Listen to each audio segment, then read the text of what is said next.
पेतनी, लोग कहते हैं ये उन औरतों की आत्मा होती है जिनकी जिंदगी उनकी शादी से पहले ही छीन ली गई हो। धोखा, दर्द, अधूरा प्यार, इन्हीं इमोशन में बंद कर ये आत्माएं कभी शांत नहीं होती।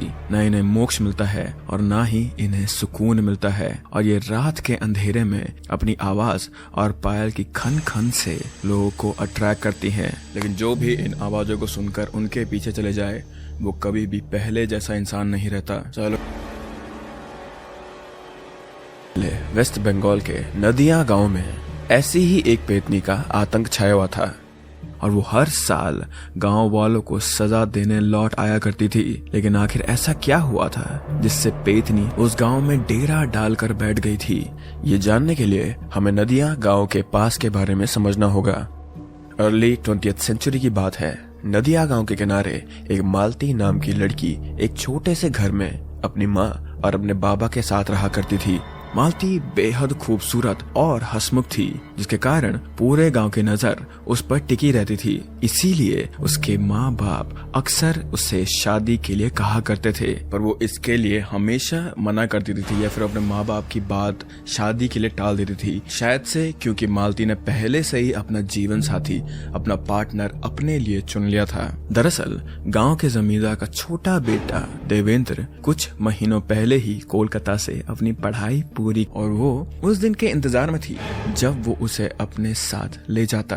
देवेंद्र अक्सर मालती को कहा करता था कि वो उसे इस गांव से दूर शहर ले जाएगा और उससे शादी कर लेगा। और ये सब सुनकर मालती भी देवेंद्र के साथ अपनी जिंदगी के सपने देखने लगी थी। लेकिन ये दिन कभी आया ही नहीं, क्योंकि पूरे गांव में ये बात फैल चुकी थी कि जमींदार का पढ़ा लिखा बेटा एक निचली जात की लड़की से प्यार कर बैठा है। ये बात बाहर आने के बाद से ही देवेंद्र ने मालती के पास आना पूरी तरह बंद कर दिया था। मालती के माँ बाप ने उससे समझाया कि देवेंद्र बड़े घर का लड़का था और वो उससे कभी भी शादी नहीं करेगा। लेकिन मालती कुछ भी सुनने के लिए तैयार नहीं थी, क्योंकि उसे देवेंद्र के वादों पर पूरा भरोसा था। पर दिन महीनों में बदल गए और देवेंद्र का भी कोई अता पता नहीं था। फिर अचानक एक दिन गांव में खबर आई कि जमींदार के छोटे बेटे देवेंद्र की शादी दूसरे गांव के जमींदार की बेटी से फिक्स हो गई है।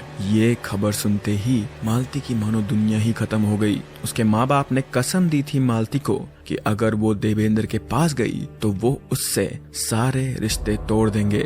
लेकिन आखिरकार पूरा दिन रोने के बाद वो अपने परिवार के मना करने के बावजूद भी रोते रोते देवेंद्र के घर गई।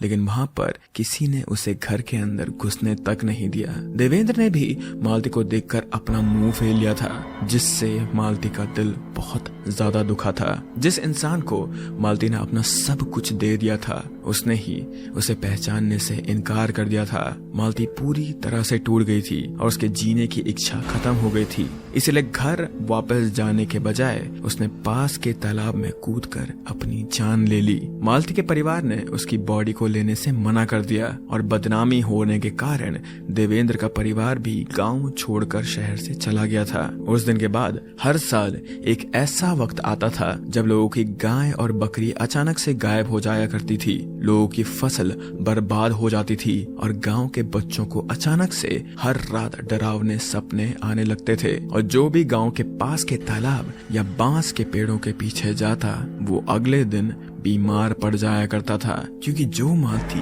एक वक्त पर इतनी खूबसूरत और हंसमुख हुआ करती थी वो अब एक पेतनी के रूप में वापस आ चुकी थी। और जैसे कि मैंने कहा था कि पेतनी उन औरतों की स्पिरिट होती है जिनकी मौत शादी से पहले हो जाती है। और मालती भी इस दुनिया से शादी से पहले अपनी बहुत सारी इच्छाएं लेके चले गई थी और अब वो मरने के बाद एक पेतनी बन चुकी थी। और गांव के पास में जो उनका तालाब था और जो वो पेड़ था, बांस का जो पेड़ था, वहां पर उसकी भूत की इमेजेस या फिर उसका जो ये था पेतनी का जो रूप था वो लोगों को दिखाई देता था। इसलिए गांव में हर एक आदमी को, सभी लोगों को उन जगहों पे जाने के लिए मना कर दिया गया था। और छोटे बच्चों के माँ बाप को स्पेशली सबसे ज्यादा ध्यान रखने के लिए कहा गया था अपने बच्चों का, क्योंकि पेतनी ज्यादा टारगेट छोटे बच्चों को ही करती थी या फिर बच्चों को ही पेतनी से सबसे ज्यादा खतरा था। इस बात से अनजान 12 साल की श्यामली भी छुट्टियां मनाने उसी गांव में अपने नानी के घर आई थी। लेकिन वो दूसरे बच्चों से काफी अलग थी। बचपन से ही लोग उसे उसके शांत नेचर के लिए जानते थे। शामली अपने उम्र के बच्चों से काफी ज्यादा समझदार थी और उसे देखकर ऐसा लगता था कि शायद वो कुछ जानती थी जो बाकी लोग नहीं समझ पाते। उसका शुरुआती बचपन काफी अजीब तरीके से गुजरा था। वो कभी कभी अचानक से रोने लगती या फिर किसी डायरेक्शन में एक टक में घूरना शुरू कर देती थी, जैसे उसे वहाँ कुछ दिख रहा हो जो बाकी लोगों को नहीं दिखता था। वो अक्सर रात को कांपते हुए उठा करती थी और बताती थी कि उसे अनजान लोगों की आवाजें सुनाई देती है, लेकिन उसके माँ बाप इस चीज को शामली का एक बुरा सपना सोचकर छोड़ देते थे। जैसे जैसे शामली बड़ी हुई उसे समझ आ गया था कि उससे वो चीजें क्यों सुनाई और दिखाई देती हैं जो बाकी लोगों को नहीं दिखती। ऐसा इसलिए था क्योंकि जन्म से ही शामली के पास एक वरदान था जिससे वो दूसरी दुनिया के लोग या फिर प्रेत आत्माओं से बातें कर पाती थी। लेकिन दुनिया में और भी लोग हैं जो आत्माओं को देख सकते हैं, उनकी चीखें सुन सकते हैं, उनका दर्द महसूस कर सकते हैं। मीट नोयोन, जिसे सिर्फ 6 साल की उम्र में एक ऐसा वरदान मिला जिससे उससे वो सब दिखाई देता है जो बाकी दुनिया से छुपा होता है। जस्ट लाइक शामली, लोग उस पर भी हंसे, उससे पागल कहा, उससे डरने भी लगे थे, लेकिन नोयोन कभी भी पीछे नहीं हटी। But destiny brought her to Sen Gupta family, एक ऐसी फैमिली जिनकी 200 साल पुरानी हिस्ट्री खौफनाक राजों और मासूम लोगों की दर्द भरी चीखों से भरा है। उनकी खानदानी हवेली परी महल बाहर से शाही जरूर लगती है, लेकिन उसके हर एक कोने में ऐसे राज छुपे हैं जो सालों पुराने पापों की कहानी बयां करते हैं। क्या नोयोन परी महल का सच सामने लाकर उसकी तड़पती आत्मा को इंसाफ दिला पाएगी? एंड मोस्ट इम्पोर्टेंटली, क्या वो अपने प्यार को बुरे लोगों और आत्माओं से बचा पाएगी? तो अगर आप लोगों को ऐसी हॉरर या फिर सुपर नेचुरल स्टोरीज देखना पसंद है, make sure to watch Noyon Tara on colours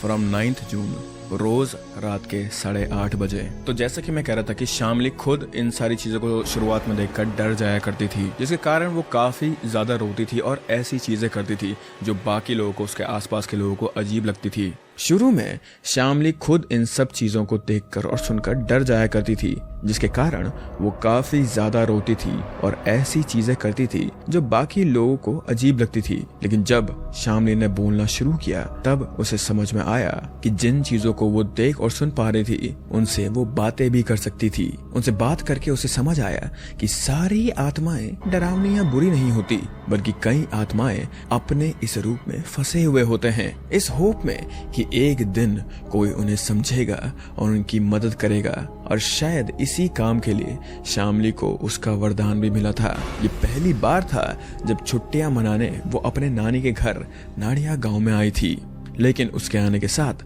साल का वो वक्त भी पास आ रहा था जब पेतनी पूरे गांव को अपने अंधेरे में ढक लेती थी।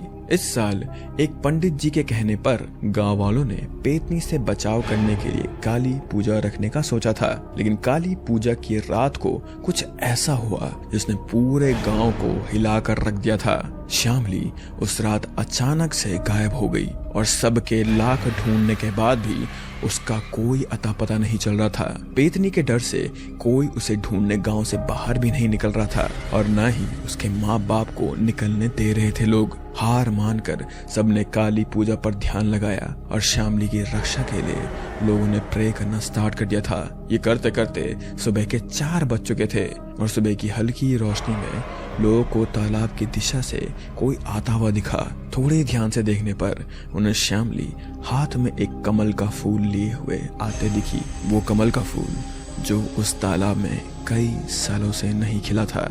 उसे देखते ही उसकी माँ ने उसे गले लगा लिया था और इस चीज के बाद फिर शामली ने पूरे गांव वालों को हर एक बात बताई। उसने कहा गांव वालों से कि रात को उसे मालती की आवाज सुनाई दी थी और वो आवाज के बस पीछे पीछे चलती गई। ये नाम सुनकर सबके रोंगटे खड़े हो गए क्योंकि उसका नाम कई सालों से किसी ने भी नहीं लिया था और शामली का इस नाम को जानना वॉज इम्पॉसिबल। उसने आगे बताया कि उसे पेतनी तो दिखी, लेकिन वो इतनी डरावनी नहीं थी जितना लोग उसे बनाते हैं, बल्कि वो एक गंदे थोड़े फटे हुए साड़ी में रोते हुए उसके सामने आई थी। शामली ने जब उससे पूछा कि वो उदास क्यों है, तो ये सुनकर पेतनी को समझ आया कि शामली दूसरों की तरह नहीं थी और वो उसे देख और सुन सकती थी।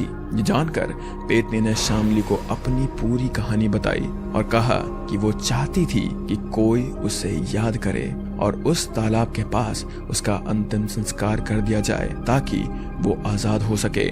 गांव वालों को भरोसा हो चुका था कि शामली सच बोल रही थी। इसीलिए मालती के माँ बाप, जिन्होंने सालों पहले उससे सारे रिश्ते तोड़ दिए थे, उन्होंने अपनी बेटी की आखिरी इच्छा पूरी करते हुए उसी तालाब के पास उसका अंतिम संस्कार किया और उस दिन पेतनी हमेशा के लिए नदिया